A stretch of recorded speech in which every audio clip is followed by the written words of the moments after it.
빛을 발합시다.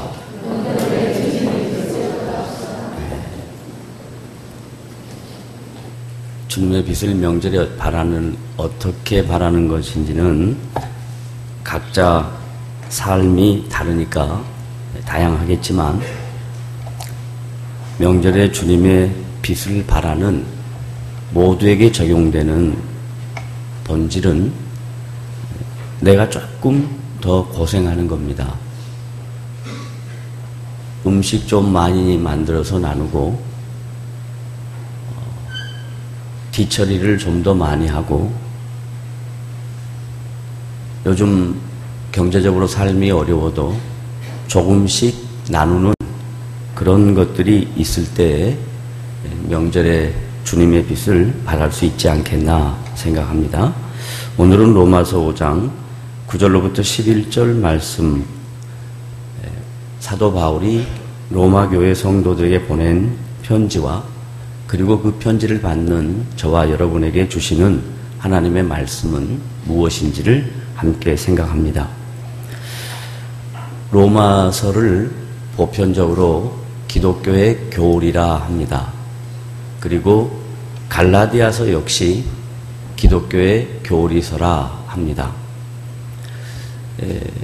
로마라는 지역이 그 당시 전 세계의 군사, 정치, 그리고 문화, 이런 모든 것들을 지배하고 있었던 지역이었고, 그리고 갈라디아라는 지역도 역시 넓은 땅을 갖고 있는 지역이었습니다. 그래서 거기는 많은 사람들이 살고 있기 때문에 초대 교회가 형성될 때 로마 교회와 갈라디아 교회는 그 시대에 매우 중요한 위치를 점하고 있었습니다.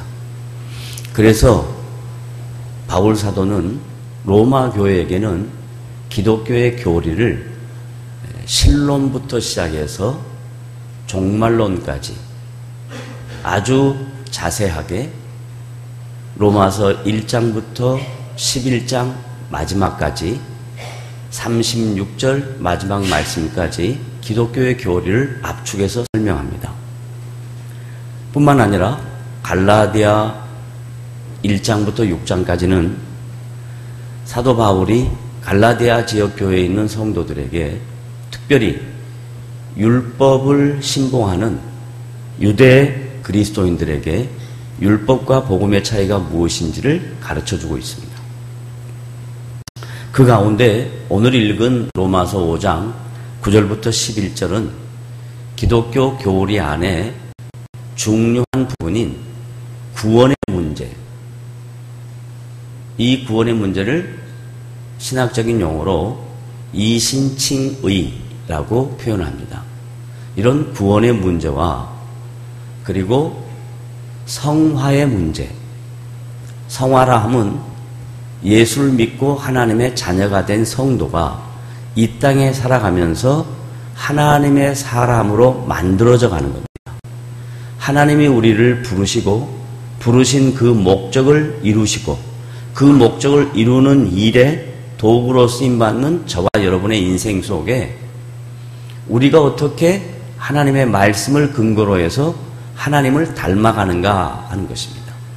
거기서 하나님을 닮아간다라는 표현은 형상을 얘기하기보다 내면, 인격을 얘기하는 겁니다. 인격이 그 사람의 외모를 만드니까 그 사람의 외모가 내면으로부터 출발하기 때문에 사도 바울은 초대 로마 교회 성도들에게 구원의 문제, 칭의의 문제, 그리고 난 다음에 성화에 대한 문제를 다루면서 우리가 어떻게 인격적으로 하나님의 사람들로 만들어져 갈 것인가 하는 내용을 오늘 이 짧은 본문 안에서 두 가지 중요한 이슈를 설명하고 있습니다. 먼저 구원에 대한 문제, 믿음에 대한 문제, 칭의에 대한 문제는 예수 그리스도와 그리고 예수 그리스도의 피, 그리고 하나님의 은혜, 하나님의 사랑, 이런 단어와 연결되지 아니하면 구원의 문제는 전혀 의미가 없다. 다른 말로 말하면 구원의 문제, 하나님과 관계 회복의 문제는 예수 그리스도가 중재자다. 그런데 예수 그리스도께서 우리를 위하여 죄 없으신 분이 십자가에서 죽으시고 우리를 위하여 피 흘리셨다. 다른 말로 말하면 모든 것을 아낌없이 주셨다. 또 다른 말로 말하면 하나님의 사랑을 확실하게 보여주셨다. 그게 십자가의 사건이고 피 흘림의 사건이라 라고 말했습니다. 그런데 이 피 흘림에 대한 잘못된 이해가 지금부터 약 80년 전에 한국 교회 안에 10대의 한 사람, 10대 때 보편적으로 많은 사람들이 영적 체험을 합니다. 한국 교회 안에도 지금부터 약 80년 전에 10대 때 영적 체험을 했던 사람이 있습니다.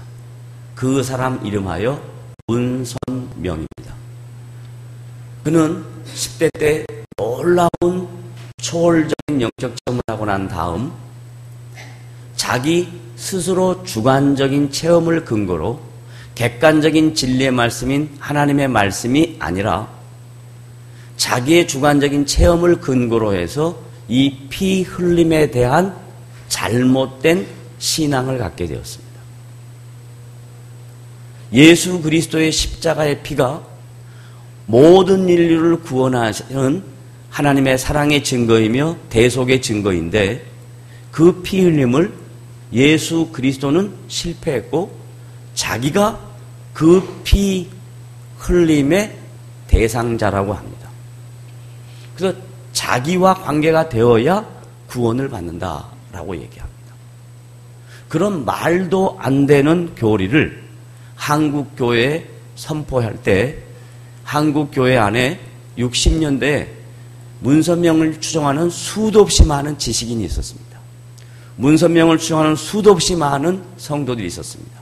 그런데 그가 사회에 큰 파장을 불러일으킬 매우 중차대한 잘못을 저질러서 정부에서 손대기가 마땅치 않으니까 그를 미국으로 추방을 시킵니다.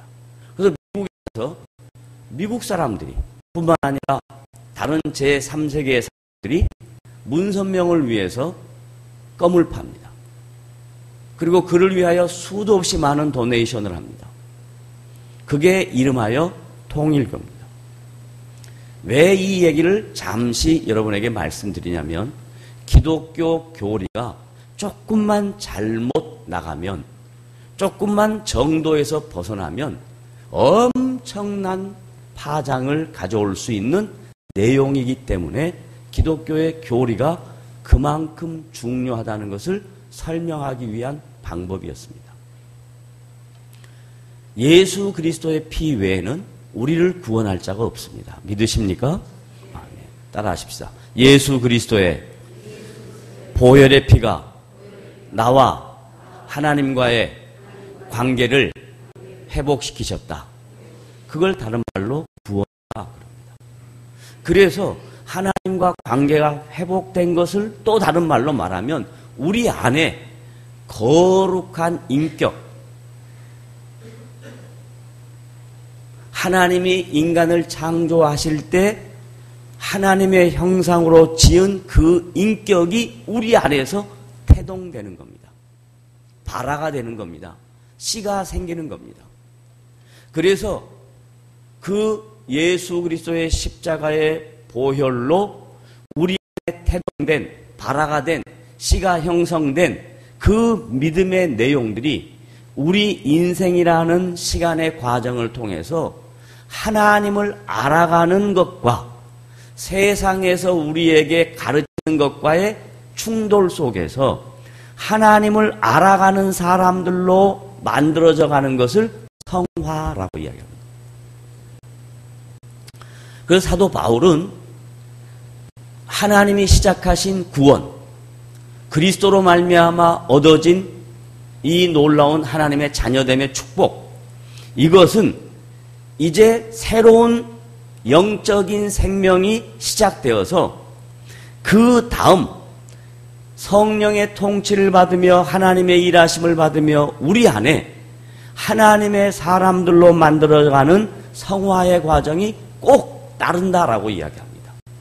다른 말로 말하면 인격적으로 주님을 제대로 만난 사람은 그 안에 거룩한 씨가 있어서, 이 거룩한 생명이 있어서 시간이라는 과정이 지나면 자기 자신은 잘 몰라도 주변에서 그 사람을 보고 참 변했다, 너의 인격이 변했다. 인격은 뭘로 표출되냐면 생각과 말과 행동으로 표출이 됩니다. 그러니까 예수를 믿고 하나님의 자녀가 되어서 구원을 받고 신앙생활이라는 연수가 차곡차곡 채워져 가는데, 예수 믿기 전이나 예수 믿고 난 다음이나 그의 인격이 하나도 안 변했다. 생각하는 것도 안 변했고 말하는 것도 안 변했고 행동하는 것도 안 변했다. 그러면 거기에는 문제가 있을 수 있습니다. 그런데 예수를 믿고 하나님의 자녀가 되고 새 생명을 얻은 것이 확실하고 내 안에 거룩한 성품이 들어온 것이 확실하면 내 안에 아직도 허물이 많고 연약하고 부족한 부분이 많이 있어도, 나의 옛 성품이, 나의 옛 자아가 살아있어도 하나님은 성령 안에서 우리에게 말씀으로 깨달음을 주심으로 그 말씀에 반응해서 조금씩 조금씩 여러분이 변화되어져 갑니다. 행동을 변화시키는 것은 사고입니다. 사고를 변화시키는 것은 말씀입니다. 그러니까 말씀이 우리 안에 나의 가치관, 나의 사고를 변화시키게 하는 하나님의 일하심의 가장 중요한 수단입니다. 성도를 성도답게 만드는 것에 말씀 외에 다른 것으로 우리가 거룩해질 수가 없습니다. 성경에 보면 많은 은사가 나타납니다. 그것은 하나님이 살아계신다는 증거이며 또 그 은사를 통해서 하나님은 지금도 일하신다는 증거입니다. 그리고 그 은사를 받은 사람은 은사 아니면 하나님을 잘 알 수 없으니까 그 은사로 하나님을 깨닫게 하시는 것입니다. 그런데 은사가 전부가 아닙니다. 그런데 우리는 신앙생활 하면서 이 은사가 전부인 것으로 착각하는 사람들이 너무나 많습니다. 은사는 하나님의 말씀이 선포되는 통로 가운데, 수단 가운데 일부분입니다. 은사가 없어도 하나님은 자신의 계시의 말씀인 이 하나님의 말씀으로 자신을 친히 증거하셨습니다. 드러내셨습니다. 그리고 신약 성경에 나와 있는 바울 서신이나 베드로 서신이나 이런 편지들을 보면 대부분 다 그 편지의 내용이 예수를 믿고 난 다음 하나님의 백성이 된 성도들이 변화되어야 할 가치관, 그래서 새로운 삶의 모습으로 추구하는 자신의 인생, 그 인생을 통해서, 그 가치관을 통해서 주변 사람들이 예수를 믿으면 저렇게 변하는구나, 예수 믿는 사람들은 우리와 다르구나 라고 해서 우리를 통해서 하나님이 증거되고 하나님의 나라가 확장되고 하나님의 영광이 드러나는 것이 성도에게 주어진 본분이라 이 말이에요. 그런데 우리는 이 성도에게 주어진 이 거룩한 본분을 많이 놓치고 살았습니다. 왜 놓쳤냐?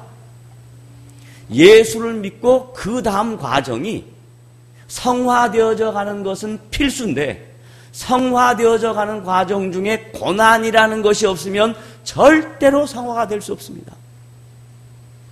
그게 인간의 죄악성입니다. 그게 인간의 한계입니다. 그런데 교회에서 어떻게 가르쳤냐면 예수 믿으면 복 받는다 이렇게 가르쳤단 말이에요. 예수 믿으면 복 받으니까 누이 좋고 매부 좋은 거 아닙니까? 복 받는다는 데 싫어하는 사람이 어디 있습니까?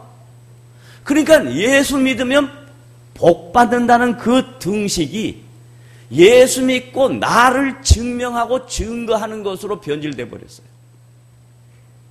그래서 교회에서 대부분 많은 사람들이 간증이라는 것을 하면 이 간증이라는 수단을 통해서 하나님의 일하심을 증거하기는커녕 내가 이런 사람이 됐다라고 자기 증명하고 앉았단 말이에요.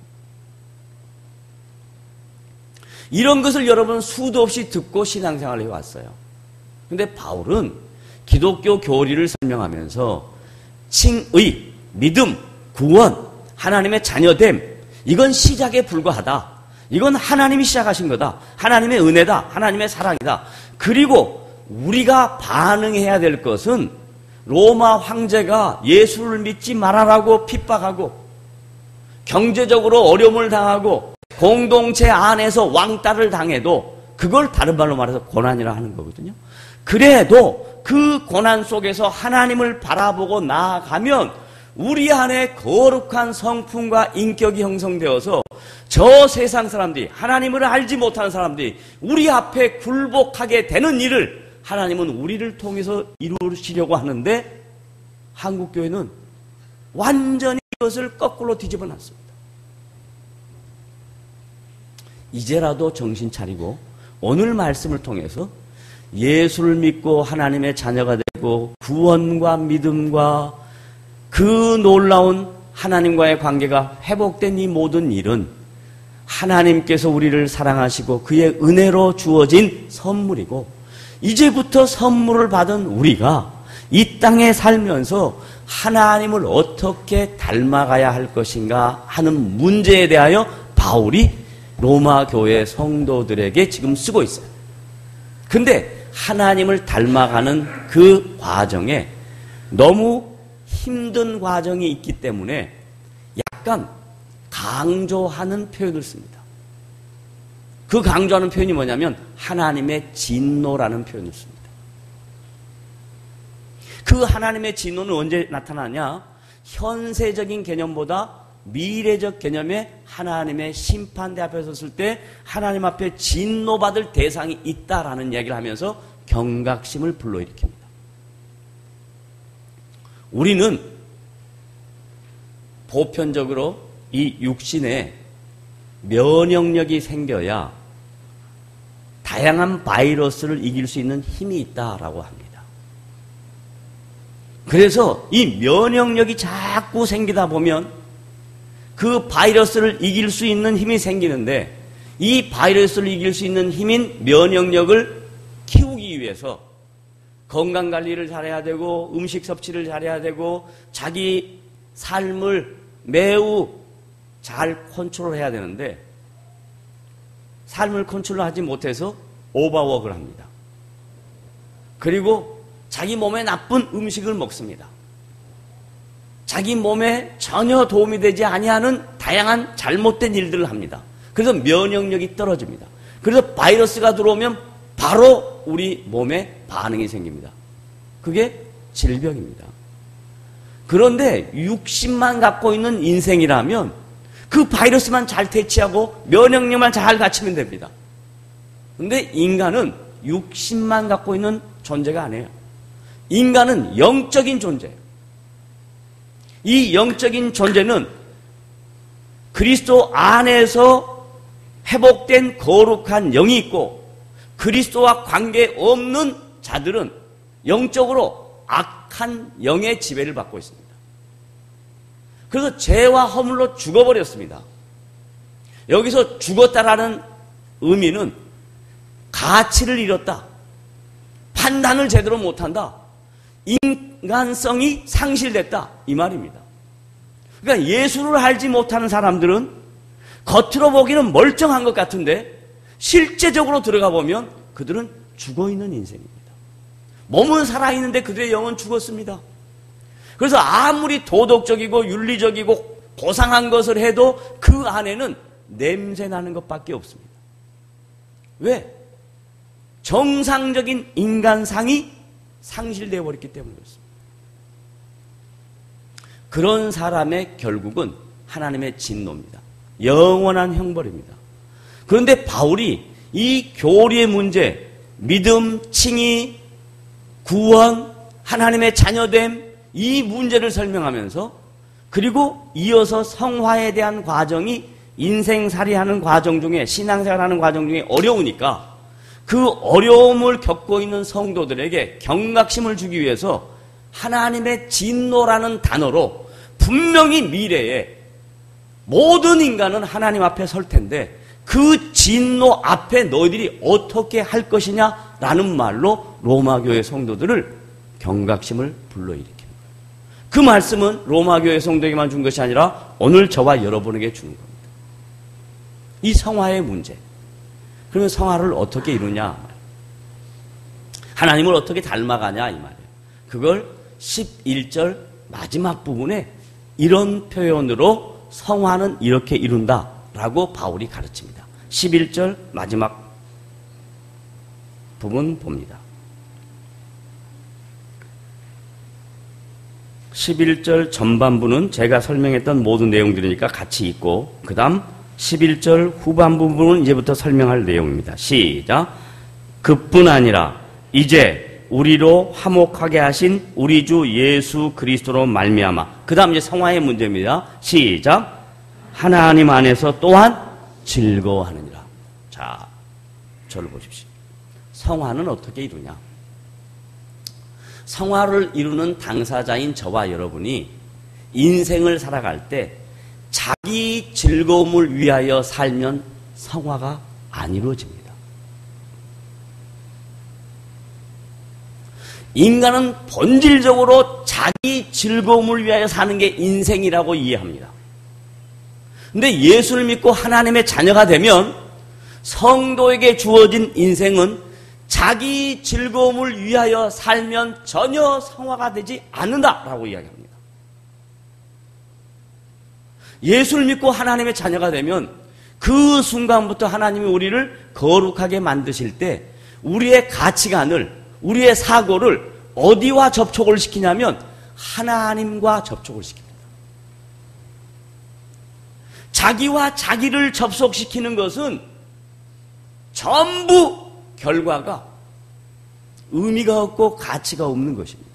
그런데 우리와 하나님을 접속을 시키면 그 결과가 자기에게뿐만 아니라 주변 사람들에게 선한 영향력을 끼친다. 그런데 하나님 안에서 즐거워하는 것은 쉬운 일이 아니다라고 얘기합니다. 하나님 안에서 즐거워하는 것. 그러면 하나님 안에서 즐거워하는 것이 뭘까? 구체적으로 신앙생활할 때 하나님 안에서 즐거워하는 것이 뭘까? 영적이라고 하는 사람들은 대부분 이 하나님 안에서 즐거움을 이걸로 생각했습니다. 기도하면서 하나님과 영적인 교통을 하면서 즐거워한다고 생각했습니다. 반문합니다. 우리의 인생이 기도만 하고 살 수 있나요? 눈 뜨고 살아야 될 일이 훨씬 많잖아요. 하나님 안에서 즐거워하는 것이 기도만 하고 산다면 얼마나 좋겠어요. 그게 아니잖아요. 하나님 안에서 즐거워한다는 것은 기도만 하면서 사는 영적인 것이 아닙니다. 또 어떤 사람은 하나님 안에서 즐거워하는 것을 찬송만 하며 산다고 생각하는 사람이 있습니다. 제가 아는 어떤 분은 아침에부터 일어나가지고 하루 종일 내 이제 가정생활 하니까 그러겠죠. 하루 종일 내 맨날 찬송만 하고 삽니다. 마귀들아 싸울지라 죄악벗은 형제여. 하루 종일 뛰면서 자기에게는 유익이 있을지 몰라요. 그런데 하루 종일 찬송하고 영적으로 산다고 해서 집안 살림은 꽝입니다. 아무것도 안 합니다. 그게 하나님 안에서 즐거워하는 것일까요? 하나님 안에서 즐거워하는 것은 이런 찬송과 기도, 영적인 것만 갖고 하나님 안에서 즐거워하는 것이 아니고 나에게 주어진 삶의 정황, 지금 여러분이 살고 계신 모든 삶의 정황 속에서 가치관이 나를 위하여 사는 것이 아니라 내가 직장에 가서 일하는 것이 봉급받고 승진하기 위해서 하는 게 아니라 하나님이 나에게 맡기신 삶의 터에서 내가 최선을 다해서 나를 통해서 다른 사람들이 하나님을 알 수 있게 하기 위하여 직장 생활하는 거예요. 학생이 학교 가서 공부하는 게 좋은 대학 가서 좋은 여자, 좋은 남자 만나서 재미있는 가정 꾸리고 이거 하려고 공부하는 게 아니에요. 기독 학생들은 하나님이 나에게 공부하는 시간을 주셨을 때 이 공부하는 시간에 최선을 다해서 공부해서 수도 없이 많은 사람들에게 나를 통하여 내 인생을 통하여 하나님이 어떤 분인가를 증거하는 그런 도구로 내가 사용받기를 원한다라고 공부하는 사람, 하나님은 그 사람을 분명히 세우실 줄로 믿으시기를 바랍니다. 보편적으로 여자 성도들은 가정생활합니다. 그럼 가정생활할 때 하나님을 즐거워하는 가정생활은 뭘까 하는 거예요. 가정생활 중에 제일 많이 차지하는 비중이 밥 먹는 일이고 음식 만드는 일이니까 이런 농담까지 하죠, 세상 사람들이. 자, 하루 세 끼 밥 먹으시는 분을 일명 뭐라 그런다고요? 자, 처음부터 가겠습니다. 하루 한 끼 드신 분을 뭐라 그런다고요? 두 끼 드신 분을 뭐라 그런다고요? 세 끼 드신 분을 뭐라 그런다고요? 왜 이런 가치관이 형성되는 줄 아십니까? 사단의 공략은요, 눈에 보이는 공략이 아닙니다. 여러분의 가치관을 세속화시키는 것에 이러한 말들로 가만히 들어보면 맞을 것 같거든요. 왜냐하면 맨날 밥 차리는 것이 얼마나 어려운 일입니까? 여자분들이. 근데 하나님이 나에게 가정을 맡기신 것은 하루 세 끼 밥 차리라고 맡겼다면 그 일을 잘하면 그게 성화되는 거란 말이에요.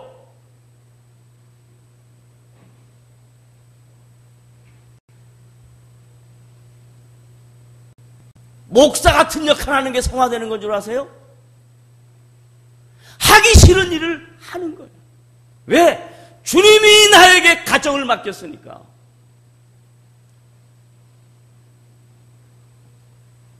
자기를 위하여 살면 절대로 성화될 수가 없습니다. 하나님에 대한 인식과 하나님이 원하시는 것이 무엇인가에 대한 가치관이 정립이 되면 그때 비로소 성화의 자리에 들어서는 거예요. 그러면 옆 사람이 보이고요. 그러면 하나님이 보여요. 성화는 인격 수련의 자리 아니에요. 그럼 불교가 훨씬 더 잘해요. 어떻게 벽만 쳐다보고 3년 동안 앉아 있습니까? 기독교 보고 해보라 그래서 할 수 있는지 못합니다. 자기 인격 수행하는 불교는 성화가 아닙니다. 기독교는 성화를 통해서 하나님과 주변 사람들에게 영향력을 끼치라고 도구로 세워놓은 우리예요. 이게 성화입니다. 근데 그 성화를 잘못 알고 기도만 하면 되고 찬송만 부르면 되고 그러는 거예요. 그리고 다른 모든 사람들한테는 부담이 되는 거예요.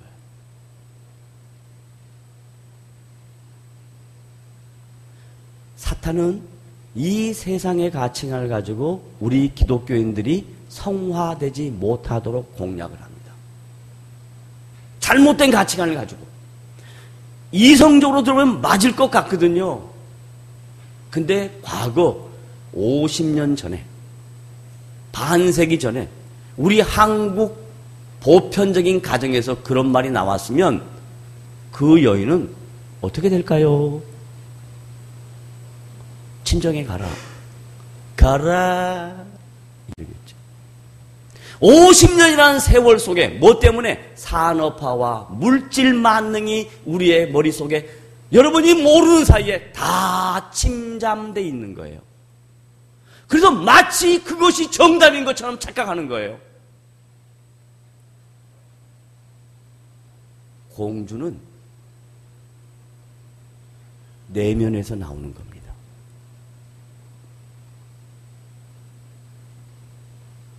아무리 갖고 보세요. 성경에 뭐라고 말씀하냐면 바울이 인생을 관조해서 시간이 지나니까 날마다, 표현을 날마다라고 그래요. 날마다 내 겉사람은 외모입니다. 아무리 막 그냥 뭐라 그러지?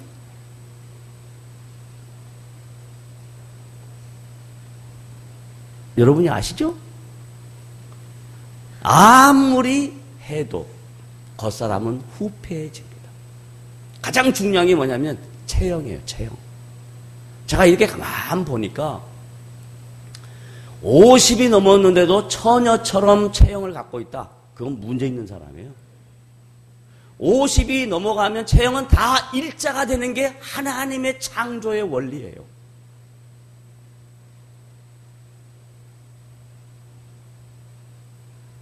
남자들 잘 들어요.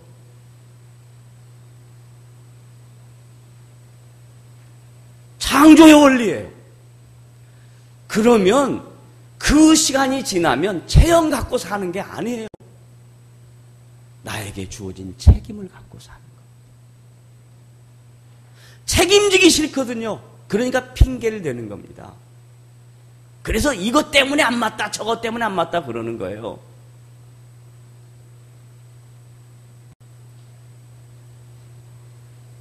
자, 바울이 우리의 겉사람은 날마다 후패해진다고 이야기합니다. 여기서 후패라는 말은요, 뭐과 같냐면 썩어지는 거예요. 썩는다라는 표현이에요. 근데 정말로 썩어요. 왜요? 시간이 지나면 냄새가 나거든요. 전 냄새 나는 거 알아요. 근데 내가 모르는 줄 알고 자꾸 목사님 방에 들어오면 냄새가 나요. 그러는 사람이 있어요. 입을 닫을지어다. 상처받는다. 늙어가는 것도 열받는데 그런데도 불구하고 저는 그 말을 들으면서 내 속사람이 강건해지는 거예요. 뭐라고 제가 속으로 하냐?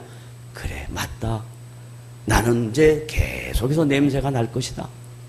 그러나 내 안에 계신 그분, 젊을 땐 잘 몰랐는데, 지금도 뭐 늙은 건 아니지만, 이 가운데 연령층에 살면서 내가 감당해야 될 일이 뭔가 하는 생각을 하면서 내가 속사람이 강건해져야 되겠다. 내 속사람이 강건해야 되겠다. 그러면 그게 곧 성화를 이루어가는 거예요. 그게 주님을 닮아가는 거예요. 바울은 로마교회 성도들에게 복음의 기독교 교리의 시작인 믿음의 문제, 구원의 문제, 하나님의 자녀됨의 문제, 칭의에 대한 문제 매우 중요했습니다. 그러나 이 칭의가 끝나는 게 아니고 하나님이 주신 선물과 하나님의 사랑으로 확증된 구원은 그 다음에 걸어가야 할 길이 있다. 그 길은 성화의 길인데 하나님 안에서 즐거워한다. 모든 일들이 우리는 하나님 안에서 즐거워할 때 자기에게 주어진 좋은 일만 즐거워할 수 있습니다. 잘 되면, 풍성해지면. 아니요. 하나님 안에서 즐거워하는 성도는 매를 맞아도 즐거워합니다. 하나님 안에서 즐거워하는 성도는 상대적으로 경제적인 압박감을 가져도 즐거워합니다. 명절이 다가옵니다. 여자들 대부분은 명절이 다가오는 게 싫을 겁니다. 왜요?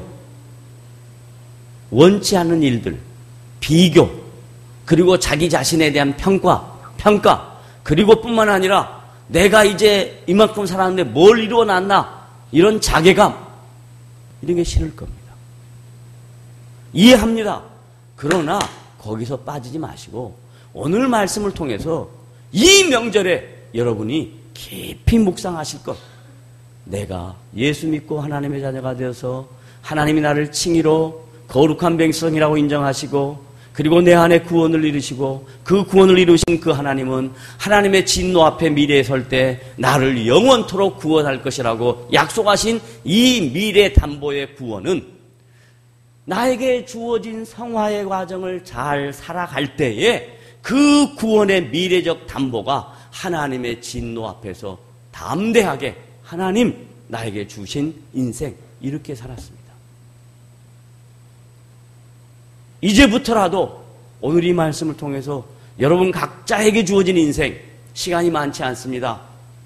주어진 인생, 하나님 앞에 설날을 기대하고 나에게 주어진 하나님 안에서 즐거워하는 성화의 과정을 내가 어떻게 이루어갈 것인가 고민하고 갈등하고, 이 하나님 안에서 즐거워하는 그 일을 인생의 최고의 목적으로 삼는 자에게는 이 땅에 살아가는 동안에 하나님이 여러분의 인생을 책임지실 것이고 미래의 하나님 앞에 서는 날에 하나님께서 사랑하는 아들아, 사랑하는 딸아, 너가 잘하였도다. 작은 것에 지극히 충성했다 라고 말합니다. 하나님은 우리에게 큰 것을 요구하지 않습니다. 다른 말로 말하면 인생은 대박이 아닙니다. 인생은 오늘 하루하루 순간 작은 일들의 연속입니다. 왜 신앙을 대박으로 이해하십니까? 점이 연결될 때 선이 되는 것이지 어느 날 갑자기 선이 생기는 게 아니라 이 말이에요. 하루 나에게 주어진 이 점, 또 찍고 또 찍으면 그 찍어진 점이 연결되어서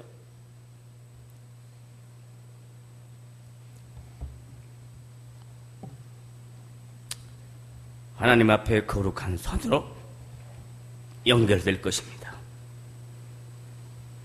그것이 우리에게 맡겨진 인생이고 그것이 예수 믿는 모든 사람들에게 요구되는 성화의 내용인 것을 잘 아셔서 여러분 각자에게 주어진 인생살이에서 성화의 삶을 사는 복된 성도들이 되시기를 주님의 이름으로 부탁을 드립니다. 기도하겠습니다. 하나님 아버지,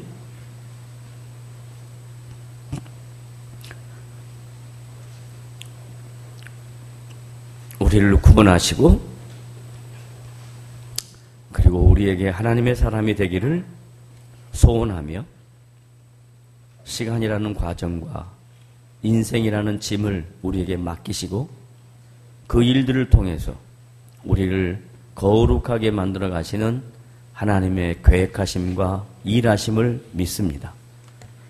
그런 사람들로 세워질 수 있도록 도우시고 이 세상 속에서 세상의 가치관에 순응하거나 동승하지 아니하고 세상을 거슬러 올라가는 복된 성도들 될 수 있도록 은혜를 더하여 주시옵소서. 예수님의 이름으로 기도합니다. 아멘.